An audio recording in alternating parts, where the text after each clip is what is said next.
Hello aspirants, a very warm welcome to my channel UPSC with Sandeep ma'am. And as you all know, we have started a new series by the name आई दृष्टि, जिसमें हम आई दृष्टि magazine जो कि घटना चक्र publications द्वारा publish किया जाता है उसका हम उसको थॉरली करने की ट्राई कर रहे हैं। ये बेसिकली करंट अफेयर्स का बुकलेट है जिसमें एनुअल कंपाइलेशन आया फ्रॉम सितंबर 2023 से लेके 2024 तक जितने भी इम्पोर्टेंट करंट अफेयर्स के न्यूज़ हैं जो हमारे यूपीएससी यूपीपीसीएस बीपीएससी और हर स्टेट स्पेसिफिक एग्ज़ाम में करंट अफेयर्स की जो नीड है उसको केटर करने के लिए घटना चक्र द्वारा पब्लिश्ड एक ईयरली कंपाइलेशन मैगज़ीन है। इसको हमने डिटेल में करना शुरू करा था and today is our day 2 of this series and कल हमने पॉइंट्स टू रिमेंबर के कुछ इंपॉर्टेंट न्यूज़ आर्टिकल्स कर लिए थे। ठीक है, तो पहले तो नेक्स्ट न्यू टॉपिक्स पे मूव करने से पहले कल का टॉपिक थोड़ा सा रिवाइज करते हैं कि कल हमने क्या क्या किया था। तो कल हमने कुछ पॉइंटर्स कर लिए थे तो उनको ही थोड़ा सा रिवाइज करते हैं 2 मिनट में। तो वाइट रेवोल्यूशन 2.0 कर लिया था हमने, जिसमें हमने समझा था कि this is to promote the dairy farming as well as this is 2.0। तो फर्स्ट रेवोल्यूशन से ये कैसे डिफरेंट था कि फर्स्ट रेवोल्यूशन बात करता था only promotion of this dairy sector, but this white revolution 2.0 is also focused on empowering the women and fighting mall nutrition. तो इस तरीके से ये थोड़ा सा डिफरेंट है फर्स्ट वाले से, राइट। सेकंड हमने डिस्कस किया था कि इसके अंडर ही एक और जो प्रोजेक्ट चल रहा था कोऑपरेशन अमंग कोऑपरेटिव्स, जो कि एक पायलट प्रोजेक्ट था। कौन सी स्टेट में? Cooperation among cooperatives. ये एक पायलट बेसिस पे एक स्टेट में चल रहा था। आपने बताना है, टुडेज टास्क क्वेश्चन इज़ कि कौन सी स्टेट में कोऑपरेशन अमंग कोऑपरेटिव्स जो है एज अ पायलट प्रोजेक्ट शुरू किया गया था, जिसमें क्या कर रहे थे, जिसमें they were providing interest free credit to the dairy farmers. किसको प्रोवाइड कर रहे थे? Interest free credit to the dairy farmers. कैसे प्रोवाइड कर रहे थे? Using their RuPay card. तो उनके जो रुपए किसान क्रेडिट कार्ड थे उसके through they were providing them interest free credit, right, to the dairy farmers, right. तो ये कोऑपरेशन अमंग कोऑपरेटिव्स के थ्रू they did it on a pilot basis and it was very successful. तो अब white revolution के under इसको they are trying to what it implement in पूरे scale पे इंडिया पे, राइट। तो ये हमने कल डिस्कस कर लिया था। Then we have discuss this also. Wave summit के बारे में भी हमने डिस्कस किया था कि वेव समिट्स किससे रिलेटेड हैं। देखो, इट इज़ रिलेटेड टू, हमने कैसे किया था, वेव से याद किया था। तो वेव्स हमारे दिमाग में बीच आता है, राइट, वाटर वेव्स, उससे याद कर लो। तो यानी कि गोवा के बीचेस आते हैं। तो लोकेशन वेव समिट कहाँ पे हुआ था? गोवा में हो रहा है, right. And it is related to what? It is related to entertainment and media. तो इस सेक्टर्स की इनको प्रमोट करने के लिए and to make India entertainment hub and a media hub, तो इस सेक्टर को प्रमोट करने के लिए वेव समिट जो है करवाया जा रहा है, राइट। तो इसका लोकेशन पूछ सकते हैं, वो आपको पता होना चाहिए। सिंपली क्वेश्चन आ सकता है, wave summit is related to what? तो it is to boost and make India global hub in the entertainment sector also, right. तो उस चीज़ को प्रमोट करने के लिए कल हमने बहुत डिटेल में ये सब चीज़ें करी हैं। जो स्टूडेंट्स आज पहली बार इस चैनल पे इस वीडियो को देख रहे हैं, तो आई वुड सजेस्ट कि आप इसका जो प्रीवियस क्लास है वो भी ज़रूर विज़िट करें, उसको भी आप सुने, आपको हेल्पफुल रहेगा, right. Then we have also discuss about the bioright, जिसमें हमने बात करी थी कि कैसे बायोटेक्नोलॉजी के सेक्टर में इंडिया को ग्लोबल लीडर बनाने के लिए एक स्कीम है बायोराइट। तो आपको सिंपली क्वेश्चन आ सकता है कि कौन सी ऐसी स्कीम है जो बायो एंटरप्रेन्योरशिप और बायो मैन्युफैक्चरिंग या बायोटेक्नोलॉजी सेक्टर को प्रमोट करने के लिए इंडियन गवर्नमेंट ने लॉन्च की है। तो बायोराइट ऐसे भी पूछ सकता है, या उल्टा भी पूछ सकता है कि बायोराइट स्कीम जो है वो किससे रिलेटेड है, राइट। तो दोनों तरह से आपने इसको याद रखना है, राइट। ये हमने कल किया था।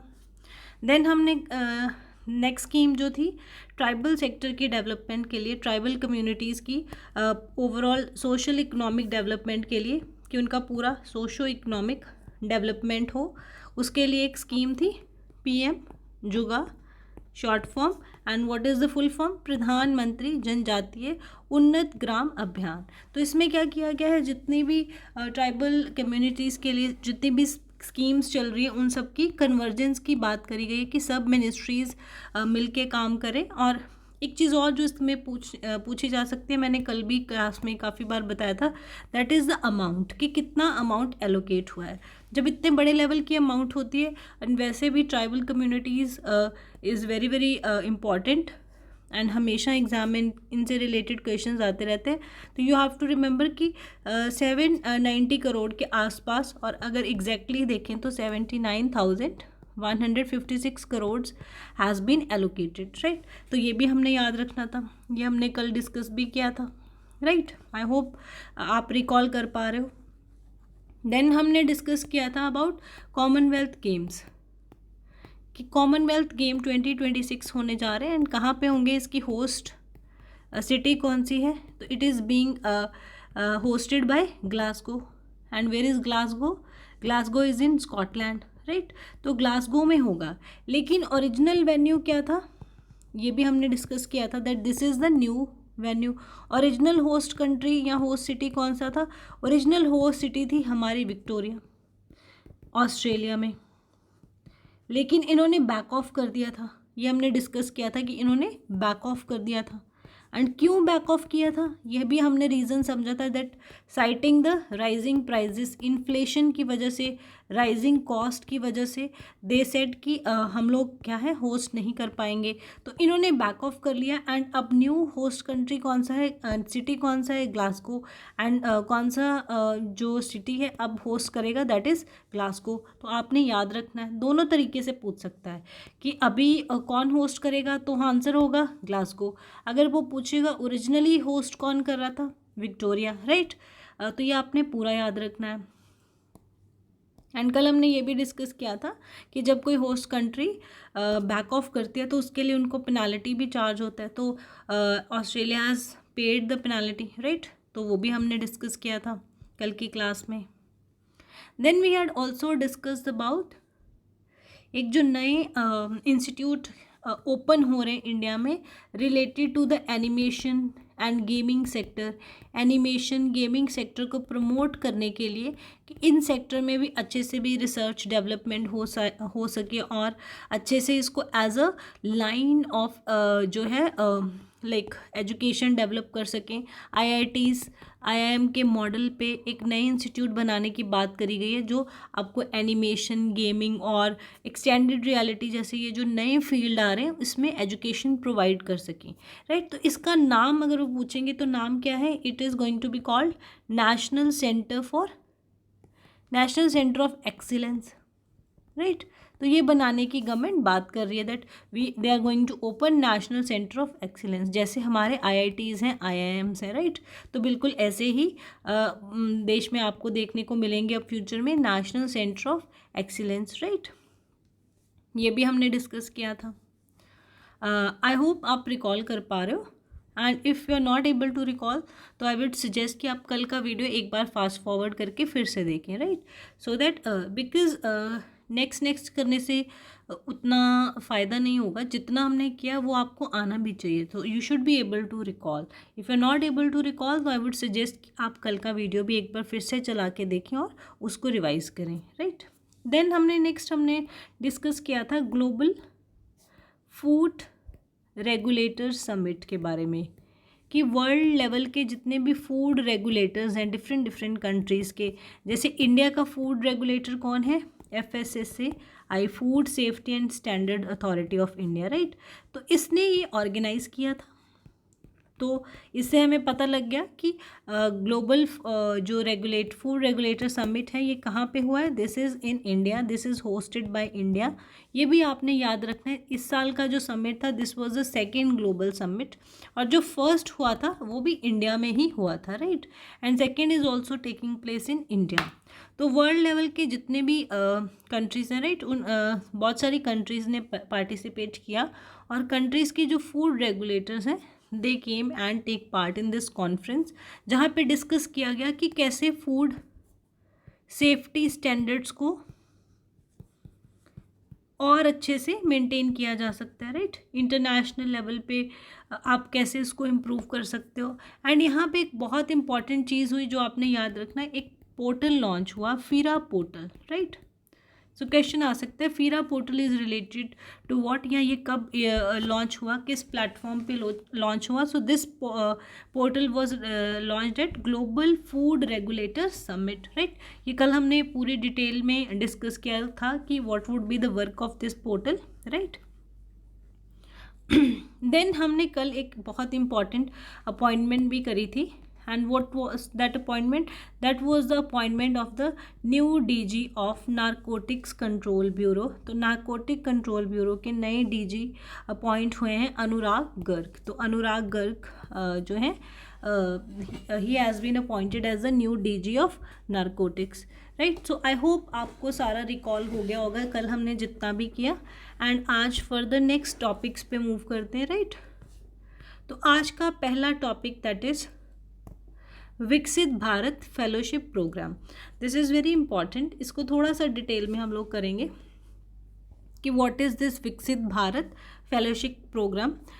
जब भी कोई हमें प्रोग्राम या कोई प्लान हम उसको डिटेल में करना है तो उसमें कुछ चीज़ें आपने समझनी है कि उसका सबसे पहले आपको पता होना चाहिए what is the objective for launching any plan, any policy, right. क्या ऑब्जेक्टिव है, राइट. उसका जो इशूइंग अथॉरिटी है, उसका जो मैनेजिंग अथॉरिटी है, that who is taking steps for that, right. Beneficiaries कौन होंगे, ये सारी चीज़ें हमें पता होनी चाहिए. फिर ही किसी प्लान को आप कह सकते हो कि आपको उसके बारे में कॉम्प्रिहेंसिव इन्फॉर्मेशन है. तो अभी हम विकसित भारत फेलोशिप प्रोग्राम को थोड़ा सा डिटेल में पढ़ते हैं. स्लाइड पे मूव करते हैं.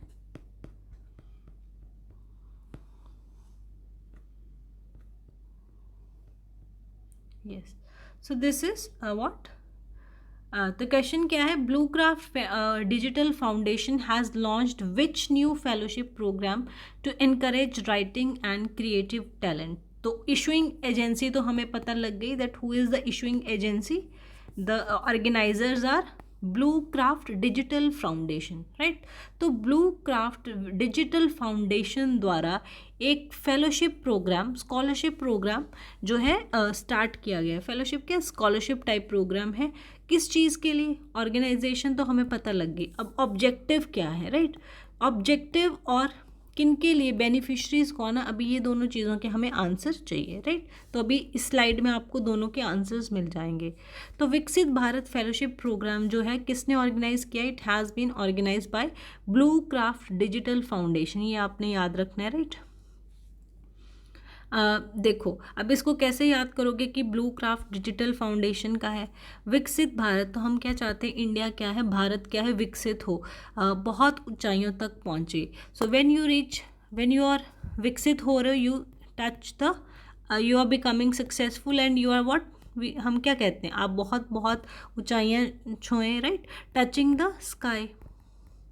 तो स्काई का कलर क्या है, तो ब्लू से हम लिंक कर सकते हैं. So this is what, Bluecraft digital foundation.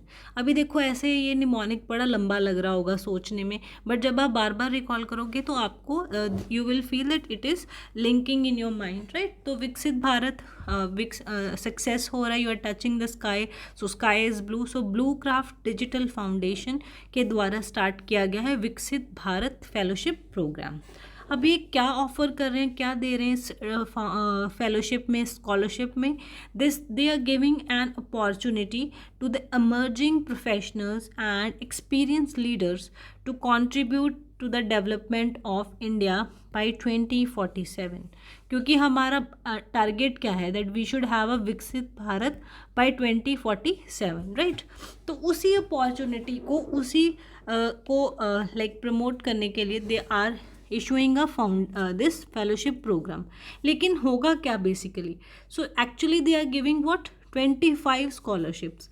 तो विकसित भारत के अंडर कितनी स्कॉलरशिप, कितनी फेलोशिप्स दे रहे हैं, दे 25 दे रहे हैं, राइट। किसको दे रहे हैं, to emerging talent, to experienced professionals, academics and experts from both India and abroad. So India से हो चाहे कोई इंडिया के बाहर से हो, चाहे वो एमर्जिंग है, राइट, न्यू टैलेंट है, या फिर कोई एक्सपीरियंस्ड प्रोफेशनल है, राइट, कोई एक्सपर्ट है, एनी लेवल, फ़र्क नहीं पड़ता, you should have some talent, be it your emerging talent या फिर आपका एक्सपीरियंस टैलेंट है, आप एक्सपीरियंस प्रोफेशनल हो, सबके लिए ये फेलोशिप है, right. You can apply for that fellowship. लेकिन who will they select, and किसको ये फेलोशिप वो देंगे, उस इंसान को देंगे, उस प्रोफेशनल को, उस टैलेंट को देंगे जो ऐसा कुछ कंट्रीब्यूट करे, ऐसा कुछ लिखे, right, that has a meaningful narrative about India. तो इंडिया के बारे में लिखना है basically.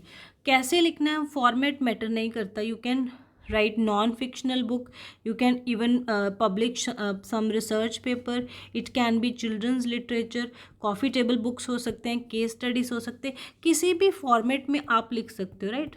Various formats are allowed, but what should be the topic should be about India, that you are giving some narrative, you are giving some perspective about India, because actual में क्या करने की कोशिश कर रहे हैं through this fellowship, they want to contribute to the development of India। तो India की डेवलपमेंट को कंट्रीब्यूट करना चाह रहे हैं। तो वो कैसे हो पाएगा, जब वो ऐसा लिटरेचर पब्लिश करेंगे, ब्लू क्राफ्ट फाउंडेशन जब ऐसा कोई क्या उसको बोलते हैं लिटरेचर पब्लिश करेगा, चाहे वो फिक्शनल हो, नॉन फिक्शनल हो, चाहे वो रिसर्च पेपर हो, कुछ भी ऐसा जो इंडिया के बारे में कुछ आपको इन्फॉर्मेशन दे रहा है, तो that would contribute in a way to the dream of विकसित भारत, राइट। तो विकसित भारत का जो 2047 का हमारे पीएम का सपना है, उसको पूरा करने के लिए ब्लू क्राफ्ट फाउंडेशन भी अपने तरीके से क्या है काम कर रही है, and they are offering 25 fellowships, right. तो ये आपने याद रखना है, नंबर याद रखना है कि 25 फेलोशिप्स हैं, right, blue craft digital foundation के द्वारा है। एंड ये भी याद रखना है सिर्फ इंडियंस के लिए नहीं है, any buddy from the foreign countries can also apply for the विकसित भारत फेलोशिप। बट कंडीशन क्या है, किसको मिलेगा फेलोशिप, जो इंडिया के बारे में कुछ अपना नैरेटिव लिख रहा है, right. And total number of fellowship already हमने डिस्कस कर लिया, दैट इट इज़ 25। अब ये 3 कैटेगरीज में एक्चुअली इशू करेंगे, इतना डिटेल में पता नहीं भी होगा तो भी इट्स ओके, बट अभी हम कर रहे हैं तो लेट मी टेल कि ब्लू क्राफ्ट एसोसिएट फेलोज़ एक कैटेगरी है, दूसरी है blue craft senior fellows, and third is blue craft distinguished fellows. Associate fellows उनके लिए जो एमर्जिंग टैलेंट हैं, राइट, तो उनको किस कैटेगरी में मिलेगा, under associate fellows. Blue craft senior fellow, senior से ही पता लग रहा है, they are what experienced and experts, so the experienced professionals के लिए, right. And blue craft distinguish fellow, ये कुछ रिकॉग्नाइज एक्सपर्ट्स के लिए, स्पेशलिस्ट के ये जो है कुछ के किसी कैटेगरी में, they can apply under blue craft distinguish fellows की कैटेगरी के अंडर अप्लाई कर रहे हैं। लेकिन तीनों कैटेगरी में मिला के टोटल फेलोशिप्स कितनी है, 25, राइट। और सबका आप किसी भी कैटेगरी में अप्लाई करो, लेकिन आपने लिखना किसके बारे में, टॉपिक क्या है आपका, India. You can write in any format, आप किसी स्टोरी, आप नॉन फिक्शनल लिख दो, आप कोई रिसर्च पेपर लिख दो, लेकिन कुछ भी हो, कोई केस स्टडी इंडिया के बारे में लिख दो कि कैसे इंडिया डेवलप हो रहा है, एनीथिंग, बट टॉपिक क्या होना चाहिए, इंडिया ही होना चाहिए, राइट। एंड अब स्टाइफेंड भी प्रोवाइड करेंगे वो, और ये सब इतना इम्पॉर्टेंट नहीं है, but just to give you the information in detail I am telling you. जैसे एसोसिएट फेलोशिप में अगर आप अप्लाई कर रहे हो तो आपको 75,000 पर मंथ जो है ब्लू क्राफ्ट की तरफ से स्टाइफेंड दिया जाएगा। सीनियर कैटेगरी में it's 1,25,000 per month, and distinguish जो फेलोशिप है उसके under 2 lakhs per month, right. And जितनी भी आपको और भी जो चीज़ें या हेल्प चाहिए होगी वो भी ब्लू क्राफ्ट के द्वारा प्रोवाइड की जाएगी। So I hope you are clear with this Viksit Bharat fellowship programme that it is being initiated by Bluecraft digital foundation, जिसके under 25 fellowships are being given, right. And agenda क्या है, किसी भी उस पार्टिसिपेंट को देना जो इंडिया के बारे में कुछ नैरेटिव सेट कर रहा है एंड कुछ लिख रहा है in any category, be it non fiction, be it research paper और चिल्ड्रन लिटरेचर, कुछ भी हो सकता है, राइट। तो they can write in any format. So I hope this is clear.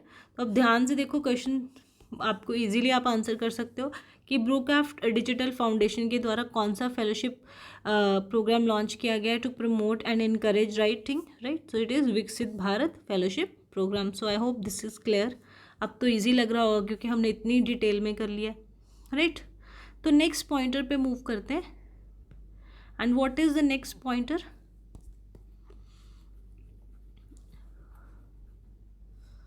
So the next pointer is एक एटलस इशू हुआ है, राइट। और किसने किया है वो आपने याद रखना है, integrated ocean energy Atlas. Integrated ocean energy Atlas जो कि है डेवलप किया गया है तो किसके द्वारा? अब देखो, ओशन एनर्जी से रिलेटेड है तो कोई ऐसा इंस्टीट्यूट ही होगा जो ओशन स्टडीज से रिलेटेड होगा, तो आपने नाम याद रखना है। इंडिया की मिनिस्ट्री ऑफ अर्थ साइंसेस के अंडर बहुत सारे डिपार्टमेंट आते हैं और उसमें से एक डिपार्टमेंट है Indian national centre for ocean information centres, INCOIS. Short में क्या कह रहे हैं? INCOIS, right. तो इनकॉइस के द्वारा क्या लॉन्च किया गया है? Integrated ocean energy Atlas. तो प्रॉपर ओशन फ्लोर को उन्होंने मैप किया एंड दे आर टेलिंग कि कहाँ पे ओशन के अंदर आपको कौन कौन से एनर्जी सोर्सेज अवेलेबल हैं, राइट। एंड पूरी डिटेल में they have done the mapping of the India का जो हमारा ओशनिक जोन है उसको अच्छे से मैप किया गया है, राइट। तो कौन से ऑर्गेनाइजेशन के द्वारा? INCOIS. And what is the full form of INCOIS? Indian national centre for information services. अभी यहाँ पे आपको मैं एक टास्क क्वेश्चन देना चाहूँगी। And what is the task question of the day? First question जो हमारा है, आपने बताना है कि इनकॉइसेस के हेड क्वार्टर्स कहाँ पे हैं। एंड ये मैं ऐसे नहीं पूछ रही हूँ, अभी लास्ट ईयर के एग्ज़ाम में ही इंडियन ट्रॉपिकल इंस्टीट्यूट जो है हमारा, उसके हेड क्वार्टर्स पूछे गए हैं यूपीपीसीएस के एग्ज़ाम में। इंडियन मीटरोलॉजिकल डिपार्टमेंट के हेड क्वार्टर्स पूछे हैं उन्होंने, राइट। कॉफ़ी बोर्ड के, शुगर बोर्ड के हेड क्वार्टर्स पूछे हैं। तो ये सब ऑर्गेनाइजेशन के हेड क्वार्टर्स पता होना चाहिए, राइट। तो ये आपका टास्क क्वेश्चन है कि आपने बताना है इनकॉइस के हेडक्वार्टर्स कहाँ पे है। तो ओशन एटलस किसके द्वारा लॉन्च किया गया? इंडिया के इनकॉइस के द्वारा, right. So I hope this point is clear. Then this is also very interesting news. एक ऐप लॉन्च किया गया है by union fisheries ministry to promote and support India's ornamental fishery sector. तो ornamental fishery sector को promote करने के लिए एक ऐप है, तो उसका आपने ऐप का नाम बताना है। तो नाम से समझ आ रहा है, so it is related to fisheries sector, तो मछली and ornamental fisheries. Ornamental fisheries क्या होती हैं? It is the rearing of colourful and attractive fishes. बहुत सुंदर सुंदर रंगीन कलरफुल फिशेस का रेयरिंग करना इज़ व्हाट? ऑर्नामेंटल फिशरी बोलते हैं उसको, राइट। ऑर्नामेंटल फिशेस किसको बोलते हैं? जो बहुत ही कलरफुल अट्रैक्टिव फिशेस होती हैं, जैसे गोल्ड फिश है। तो गोल्ड फिश हमारी किस कैटेगरी में आ जाएगी? ऑर्नामेंटल फिशेस की कैटेगरी में आ जाएगी। तो उसके लिए एक ऐप लॉन्च किया गया है, तो नाम से समझ आ रहा है रंगीन मछली।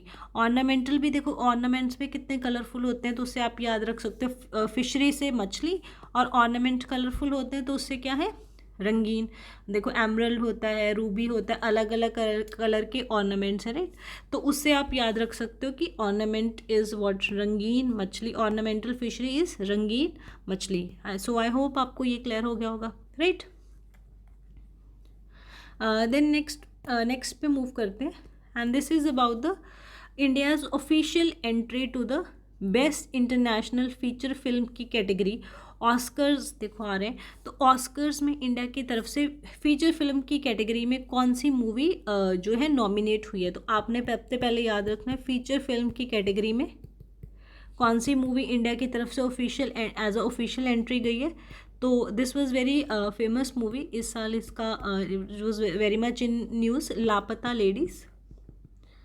तो ऑलमोस्ट आप में बहुत सारे जो व्यूअर्स हैं उन्होंने ये मूवी देखी भी होगी, that how it is about the story of a girl, that कैसे वो शादी के बाद वो घूंघट उसने निकाला होता है एंड वो अपने हस्बैंड के साथ बस पे जा रही होती है, and I think in train she got like बहुत सारी वहाँ पे ब्राइड्स होती हैं, सबने एक जैसे कपड़े पहने होते हैं, घूंघट लगाए होते हैं, राइट। तो वो गलती से क्या है अपनी वाइफ समझ के किसी और की वाइफ को ले जाता है, and how this exchange of two girls take place. तो उससे रिलेटेड है ये लापता लेडीज़, राइट। तो this is the official entry. तो सबसे पहले तो आपने यही याद रखना है कि इंडिया की तरफ से जो लाइक गई है एंट्री, वो कौन सी है, कौन सी मूवी है, लापता लेडीज़ है। लेकिन एक क्वेश्चन और आ सकता है इसमें, that who was the director of this movie. तो इस मूवी के डायरेक्टर कौन है, the movie director is Kiran Rao, right, ठीक है। तो किरण राव जी इनकी दिस मूवी की डायरेक्टर है, right. So you have to remember कि बेस्ट फीचर फिल्म कैटेगरी में कौन सी गई है, लापता लेडीज़, राइट। तो ये तो ऑलमोस्ट सबको वैसे ही पता होगा, right. So I hope I am making this point clear. तो नेक्स्ट पे मूव करते हैं, and this next one is related to the testing of a missile. तो डीआरडीओ के द्वारा एक vertical launch short range missile का जो है एक टेस्टिंग हुआ है, लाइक एंड कहाँ पे टेस्टिंग हुआ है वो पूछ रहा है। तो हम आपने याद रखना है कि इंडिया का जो टेस्ट रेंज है वो कहाँ पे है। सो इंटीग्रेटेड टेस्ट रेंज है हमारा। सो मिसाइल टेस्टिंग के लिए हमारी एक टेस्ट रेंज है, वो कहाँ पे है, it is in Odisha coast पे Chandipur is the place. So you have to remember this is important कि हमारा इंटीग्रेटेड टेस्ट रेंज कहाँ पे है, it is at Chandipur, Odisha coast पे है, ओडिशा स्टेट में है, it is this integrated test range. एक टास्क क्वेश्चन यहाँ पे और भी है। Recently in last month only government has what approved a new testing range. एक नया टेस्टिंग रेंज अप्रूव किया गया है गवर्नमेंट के द्वारा, and this would be in West Bengal, right. तो आपका टास्क क्वेश्चन क्या है कि आपने बताना है व्हाट इज़ द लोकेशन, कि एग्जैक्टली कहाँ पे ये जो टेस्टिंग रेंज है, ये जो नया जो अप्रूव किया गया ये कहाँ पे है, राइट। तो एट प्रेजेंट अभी हमारा कौन सा integrated testing range at Chandipur, right. तो यहाँ पे टेस्टिंग की गई है, लेकिन नया भी आ रहा है तो वो भी आपने बताना है कमेंट सेक्शन में कि कहाँ पे आ रहा है, राइट। सो नेक्स्ट मूव करते हैं। Next is related to a military exercise by the name Al नजा।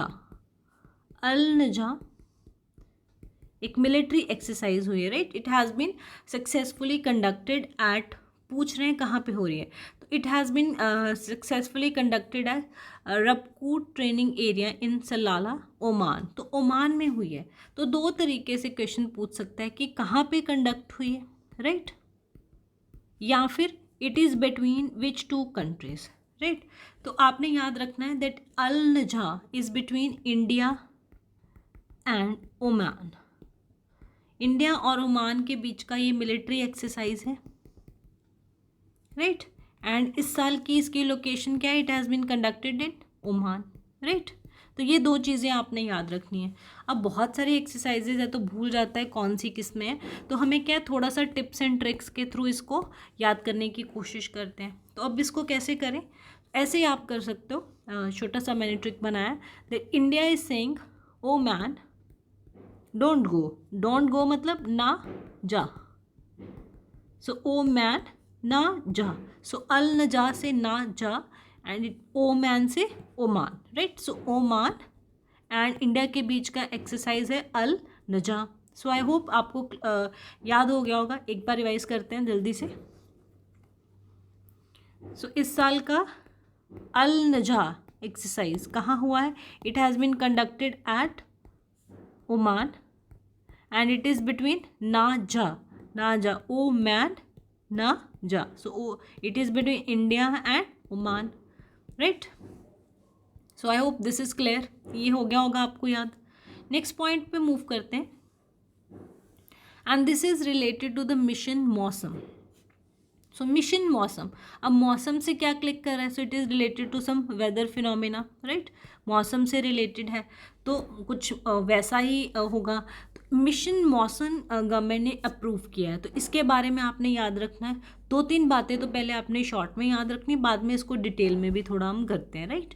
तो मिशन मौसम में कितने रुपीज़ एलोकेट किए हैं इस प्रोजेक्ट के लिए? तो this is very important. 2000 crore rupees allocate किए हैं. देखो इसमें सब दो है. सो मिशन मौसम 2000 करोड़ रुपीज़. एंड कितनी देर के लिए ये प्रोजेक्ट है? It is for 2 years. तो 2024 से लेके 2026 तक ये प्रोजेक्ट चलेगा. एंड कितने अमाउंट की एलोकेशन है? 2000 करोड़ की एलोकेशन है, राइट. अब काम क्या करना? मिशन मौसम है तो वेदर से रिलेटेड होगा, कुछ वेदर फॉरकास्टिंग से रिलेटेड, राइट. तो थोड़ा सा इसको डिटेल में कर लेते हैं बिकॉज मेंस के पॉइंट ऑफ व्यू से भी ये इम्पॉर्टेंट है. देखो एजेंडा सिर्फ प्रीलिम्स क्लियर करना नहीं है, मेंस भी तो लिखना है ना.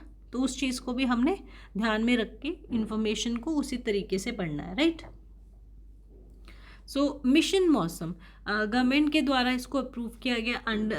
मिशन मौसम को with N outlay of 2000 crore over 2 years. तो 2 साल के लिए ये प्रोजेक्ट है and 2000 crore amount has been allocated, right.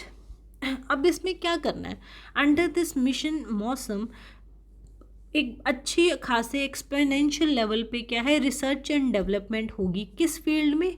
Weather surveillance करने के ऊपर, कि वेदर फिनोमिनास को समझने के लिए, प्रॉपर फोरकास्टिंग करने के लिए, वेदर फोरकास्टिंग एंड प्रॉपर अच्छी टेक्नोलॉजी यूज़ करके, जो आज की हमारी नई जो एमर्जिंग टेक्नोलॉजीज़ हैं, जैसे आर्टिफिशियल इंटेलिजेंस की हेल्प लेके, मशीन लर्निंग की हेल्प लेके बेटर अंडरस्टैंडिंग की जाएगी और अच्छे और एक्यूरेट टाइमली जो वेदर फोरकास्ट है उससे रिलेटेड इन्फॉर्मेशन आएगी. प्रॉपर अलर्ट्स आएंगे रिलेटेड टू एयर क्वालिटी और जितने भी वेदर कंडीशंस आने वाले होते हैं, जैसे be it cyclones, right, fog, hail, ये सब के बारे में अच्छे से फोरकास्टिंग हो सके और इन सब फिनोमिनास को अच्छे से समझा जा सके. उस सब के लिए ये क्या है? इस मिशन मौसम के अंडर रिसर्च एंड डेवलपमेंट का जो काम है बहुत अच्छे लेवल पे किया जाएगा using the latest technologies, right. So that हमारी जो वेदर फॉरकास्टिंग है वो और भी इम्प्रूव हो सके और एक्यूरेट हो सके, राइट. तो उस चीज़ को प्रमोट करने के लिए और उस चीज़ पे काम करने के लिए government has launch this mission Mausam with an allocation of 2000 crore over the period of 2 years. तो 2024 से लेके 2026 तक. So I am making the point clear, right. सो इसको इम्प्लीमेंट कौन करेगा? 3 institutes are involve. Indian Meteorological Department, Indian Institute of Tropical Meteorology and National Center for Medium Range Weather Forecasting. ये तीनों क्या है? मिलके इसको इम्प्लीमेंट करेंगे, राइट. अब आपका टास्क क्वेश्चन ये भी है, इन तीनों ऑर्गेनाइजेशंस के हेडक्वार्टर्स, मैंने डेलिब्रेटली यहाँ पे इनके आंसर्स नहीं लिखे कि IMD के हेडक्वार्टर्स कहाँ हैं, INTM के कहाँ हैं and national centre for mid range weather forecasting के हेडक्वार्टर्स कहाँ पे, ये आपने मुझे कमेंट सेक्शन में बताना है. And this is previous year question. ये UPPCS का प्रीवियस ईयर क्वेश्चन है. इनके हेडक्वार्टर्स पूछे गए हैं, राइट. टेबुलर फॉर्म में आया था. एक तरफ लिस्ट A, B 4 ऑर्गेनाइजेशंस लिखी हैं और इस तरफ उनके हेडक्वार्टर्स लिखे हैं और मैच करने के लिए बोला. तो आपने इनके हेडक्वार्टर्स मुझे बताना है. तो देखो हमने करंट में से स्टैटिक जो पोर्शन निकल रहा है उसको भी ध्यान देना है एंड उसको भी साथ में ही कवर करने की कोशिश करनी है. So I hope I am making the point clear. Just a minute, students. Give me a minute.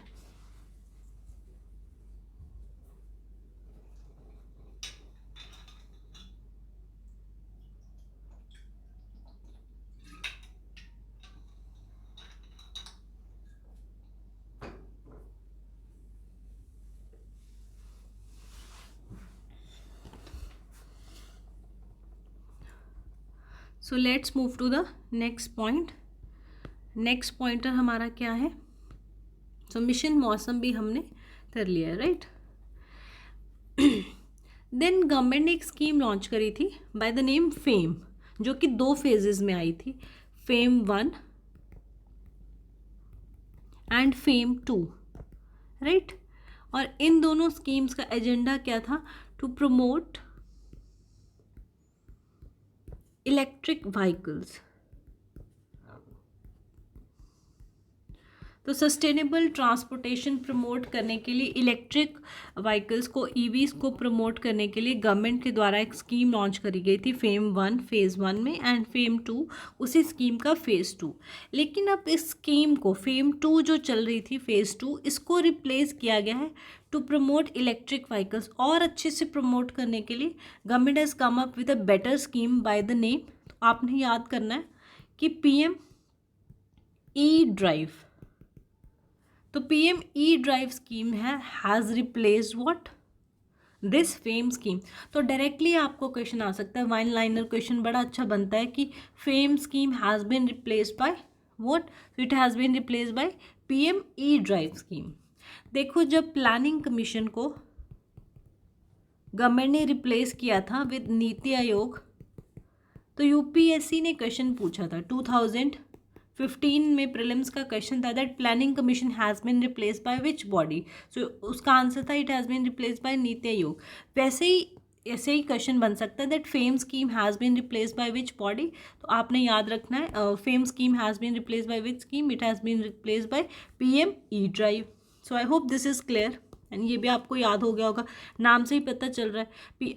एक ये भी चीज़ याद रखो, आजकल जितनी भी स्कीम आ रही है उसमें मोस्टली उन स्कीम के नाम के आगे PM या प्रधानमंत्री मोस्टली होता है. तो this is also a trick to remember. तो ई से इलेक्ट्रिक व्हीकल, तो प्रधानमंत्री जी क्या कह रहे हैं, अब इलेक्ट्रिक व्हीकल्स ड्राइव करो, राइट.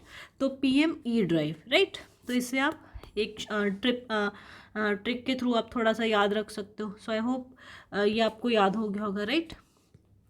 नेक्स्ट न्यूज़ आर्टिकल पे मूव करते हैं, and it is related to the international ranking of airports. तो OAG द्वारा, OAG क्या है? It is a organisation by the name official airlines guide, official airline guide, जो कि एक UK बेस्ड ऑर्गेनाइजेशन है. It is a UK based organisation, and इसके द्वारा जो है एयरपोर्ट्स की रैंकिंग की जाती है. तो इन्होंने रैंकिंग की है, एंड इंडिया का जो हमारा दिल्ली वाला एयरपोर्ट है, that is Indira Gandhi international airport, ये कौन सी रैंकिंग पे आया है? तो इंडिया में जो सबसे हाईएस्ट रैंकिंग आई इसी की आई है, एंड इट इज़ 24th आया. देखो, तो वर्ल्ड में किस नंबर पे इसकी रैंकिंग आ रही है? This is 24th, right. दूसरी चीज़ और पूछ सकते हैं कि फर्स्ट कौन आया था, who was which airport was rated as first in this ranking by OAG. तो इनका London Heathrow airport was first, और इंडिया का this Indira Gandhi national airport, जो हमारा दिल्ली जो है न्यू दिल्ली वाला airport, it has been ranked 24, right. तो 24 रैंक आया हमारे this Indira Gandhi international airport का, राइट. तो ये आपने याद रखना है. And then the last article pointer on this page is, which country has signed an MOU with India for civil nuclear cooperation on September 9 2024. तो हमने recently किसके साथ सिविल न्यूक्लियर एग्रीमेंट किया है? तो आपने याद रखना that we have signed this with UAE, right. तो UAE के साथ हम लोगों ने साइन किया है civil nuclear cooperation deal. So I hope this point is clear. तो एक बार रिवाइज करते हैं आज कौन कौन से पॉइंटर्स डिस्कस किए थे. Just a second.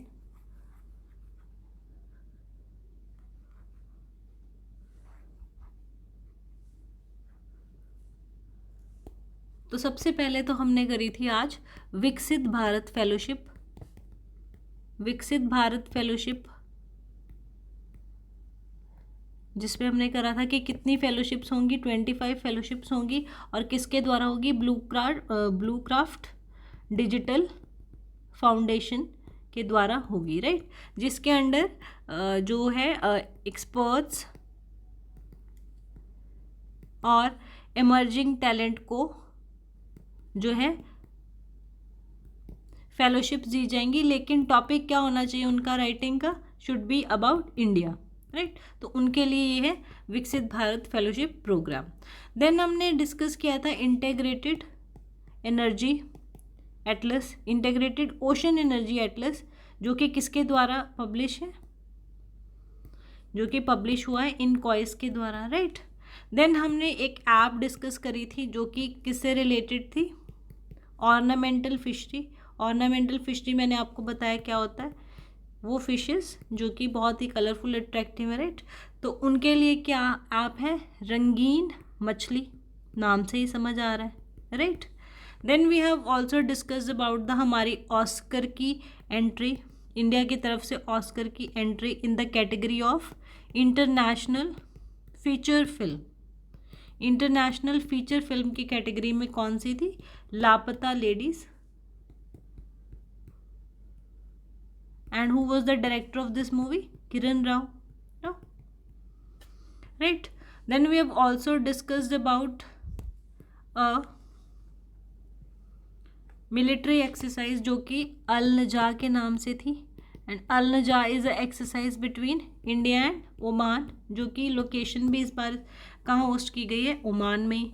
Then we have discuss की फेम स्कीम को रिप्लेस कर दिया, has been replaced by PM E drive, right, इससे रिप्लेस कर दिया है। Other was the OAG airport ranking, जिसमें फर्स्ट कौन है, first is London Heathrow airport, and this India का कौन सा एयरपोर्ट 24th है, दिस इज दिल्ली वाला हमारा Indira Gandhi airport, right. And then last of all हमने डिस्कस किया था कि जो MOU साइन हुआ है सिविल न्यूक्लियर कोऑपरेशन से रिलेटेड, कौन से कंट्री के साथ हुआ है, it has been signed with UAE, right. तो आई होप आपको अच्छे से सारे पॉइंट्स जो आज हमने डिस्कस किए हैं वो आपको क्लियर भी हो गए होंगे, और मैक्सिमम चीज़ें मैंने क्लास में ही याद करवाने की कोशिश करी है, तो आई होप कि आपको मैक्सिमम चीज़ें रिटेन भी हो गई होंगी, राइट। तो आज की क्लास यहीं वाइंड अप करते हैं और मिलते हैं स्टूडेंट्स कल के नए सेशन में। So I hope you are liking the class, if you are liking please like and share and subscribe my channel UPSC with Sandeep ma'am, and please share if you like my videos, and कोई भी suggestion हो you feel free to write in the comment section. Thank you so much student, I Drishti के इस session के लिए हम कल से फिर मिलेंगे। Thank you so much, have a great day.